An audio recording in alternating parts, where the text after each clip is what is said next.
One of the great things about games in the indie space is that they've opened the doors to new ways for titles to find success.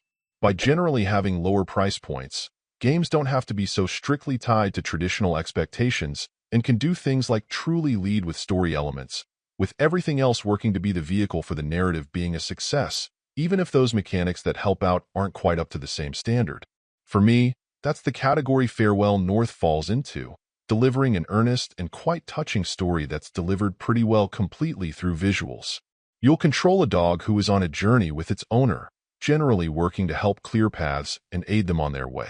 Symbolically, as you work out solutions and make discoveries, the bleak grays of the landscape will be infused in color, often making for satisfying reveals as the landscapes around you come to life.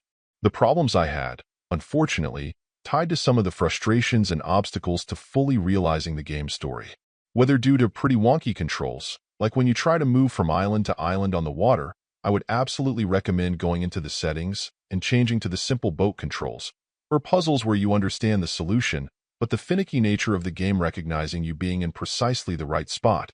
Not everything is as polished as it could or should be. Whether or not those issues stand in the way of your ultimate enjoyment, and whether you follow it to its heartfelt conclusion, I would imagine will be up to you and what you're looking for.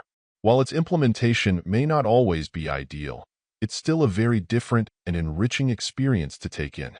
Overall, my final score for the game ended up being a 7.9.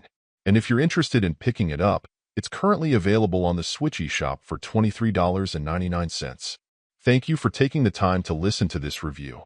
And if you'd like more information or ideas of indie games worth checking out on Switch, be sure to click on the link provided in the description. Until next time.